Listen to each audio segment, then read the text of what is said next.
Culés, job done. It's all I have to say about this game as Barcelona beats Mallorca 1-0 from an incredible golazo from Dani Olmo. And I tweeted this as soon as the first half ended. I said we need a playmaker. Somebody needs to answer this call, and it has to be somebody who can do something different because these low block teams are always going to complicate games, and we need a playmaker, a difference maker. And boy, did Dani Olmo answer that call on an incredible pass from Eddie Garcia in I think it was the 46th minute. It was at the beginning, a very beginning of the second half. But let me not, get ahead of myself. The very first thing I need to say is what a game from Pedri Gonzalez.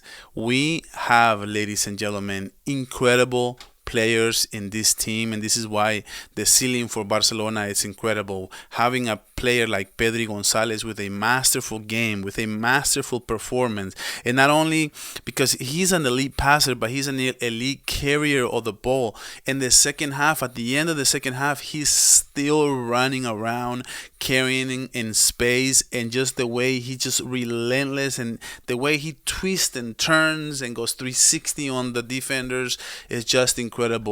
I think that if Barcelona wins the treble, I really believe that Pedri has to be top two for the Ballon d'Or. If it doesn't win, he has to be at least top two. But to me, if Barcelona wins the treble, I want Pedri to win the Ballon d'Or. I'm just gonna go ahead and say it, guys. And that's not a disrespect to Rafinha. He's been clutch, but the way Pedri moves this team is just a thing of beauty. But let's get into this game. Let's get into this lineup because there's a lot of talk. There's a lot to talk about. We made the first half was just jaw dropping. We came in as an avalanche, and boy, did Mallorca weather the storm. And specifically, I'm looking at Roman. We made Roman to be a Ballon d'Or contender type of game, and he's not even the starter for this team.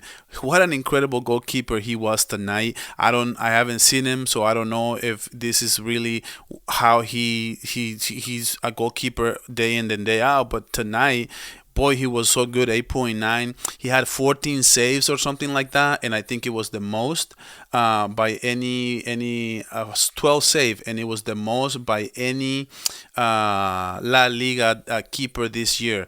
Nobody had more than 12 saves in a game. That was incredible, and that is the kind of game that Barcelona was just hitting in all cylinders. So Barcelona, even though they came out with some rotations, they were an avalanche in the first half. So we came out with a Chesney on keeper, Eddie Garcia, we rested Kunde, Araujo, we rested Kubarsi, Inigo Martinez, incredible game. Hector Ford had a very solid game, guys. I love Hector Ford tonight. I know some people didn't like him for whatever reason. I thought he was offering a lot of more stuff on offense, and on defense, he was really solid. I like what I saw from him. So let me know down in the comments what are your thoughts on Hector Ford. I like it. I think he's a better option than Gerard Martin, even though Gerard Martin is a better defender. But I think Hector Ford brings a little bit more on offense. And if I had to make a decision for El Clásico, I would start Hector Ford, no question. Eddie Garcia had a very good game as well. He had an 8.2 with that assist down the right beginning of the second half, and that pass he gave to Dani Olmo, who perfectly times it. And like I said, I tweeted this out. We need a difference maker, a playmaker, and boy, did Dani Olmo answer that call with a great playmaking ability. He waited just a second, that timing, and then pushes the ball on top of the defender's leg and just bangs it in the back of the net. Roman, who had an answer for every single Barcelona shot, did not have an answer for a beautiful, beautiful finishing from Dani Olmo. And this team, to get to the treble, we're going to be needing Dani Olmo, guys. But let's not get ahead of ourselves. Let's talk about Pedri. The way he times this team, the way he controls the midfield, the ways he associates. And tonight, he didn't even have Frankie de Jong. He had Gavi with another great game. Gavi had very, very good, solid game, defending, attacking, pushing forward, associating with Pedri was just amazing. And like I said, Pedri Gonzalez, guys, he is going to be he's world class. And at this point, to argue that there's a better midfielder than Pedri Gonzalez, you're just crazy and you're just not watching the game. Because tonight, Pedri brought all his stuff. The only thing I'm not happy with tonight is that Barcelona couldn't close out this game. This game is a total domination. That Barcelona should have won 4-5-0. And the fact that we couldn't do that meant we had to keep Pedri in this game, the whole game. And now I don't like that because I wanted Pedri to rest at least the second half. So we can rest him for the Clásico, and now he has to be a lot more tired, I should say, and then for the next game, he's even though we have an extra day for the Clásico, I think it's gonna go a long way for Pedri Gonzalez, who was just gas at the end of the game. I already talked about Gavi. Let's talk Ansu Fati, guys. Ansu Fati has had a game that made me wonder why hasn't he played more this season? Is it an attitude issue? Is it a thing that he did against with Hansi Flick? Did he have something to do that Hansi Flick was mad at him? Because I saw good things from him. I saw very good things. He looked electric. He looked good physically. He looked very confident on the field. Every time he had a ball, he looked like he knew what he was gonna do with it. Never looked confused. As a matter of fact, the only time that I thought he was nervous was just that one play that Pedri gives him an amazing through pass, and he's in front of the goal, and he shanks it outside, and he just couldn't keep it between the three bars, and that was a really moment for him, and I think that could have helped him a little bit more. And oh my god, he needed that goal like crazy. And there was another play where Ferran Torres in the first half make me mad because he shot from outside the box, and I praised him in the last game because he didn't score, but this time there's somebody running down the middle by himself, and that name was Ansu Fati, and you had him right there on a one-on-one, and you could have given it to him, and if he misses it, I can live with it. But the fact that he didn't pass it to him, I want this team to make the right pass so we can easily score more goals. And that's why we had such a hard time in this game in particular scoring, because everybody was shooting from outside the box. We were making it easier for Roman, and when we were not making it easier, he was making just out of this world type of saves. Like that save he did on Dani Olmo was just insane. Dani Olmo should have had 2 goals, and the fact that he didn't have 2 goals was because of Roman, who somehow from like 4 feet away, an amazing shot from Dani Olmo, and he saves it and just like goes like this, like whatever, and then just somehow hits his hand and it goes out. It was just incredible. And in that sequence, Barcelona had like 3 chances when I felt like they should have scored, and they just didn't. And I was like, it's a miracle that Mallorca, this game is 0-0. And there was another play where Gavi shoots from outside the box, and he hits the legs of a defender. I think it was Railo, and it just deflects it, and it hits the post, guy. It hits the freaking post, and it kept me wondering. We have all the bad luck that Real Madrid doesn't have, because Madrid is the luckiest team I'll ever see in the entire world, and Barcelona just seems to be so unlucky lately. But I'm so happy that Barcelona found a way to win this game, because what? Before the end of the half, there was that one play where I think it was Sanchez who was barely offsides, and just goes through and scores a goal, guys. He scores in like the 44th minute. I swear to God, I was looking down the sideline, hoping that he would raise the flag that it was offside. Had he not been offside, after having 24 shots in the first half and not scored a goal, had we gotten scored in that goal, in that play, I would have punched my TV. I'm pretty sure I would have punched my TV, because I would have been so upset and so unfair for this side, Barcelona, to lose that at that time. That would have been just So unfair, guys. Like I would have been so upset. The game was 0-0 at the first half, and guess what? The first play of the game in the second half, I already explained it. Dani Olmo with an amazing banger. We're gonna be doing a tactical video for this tomorrow.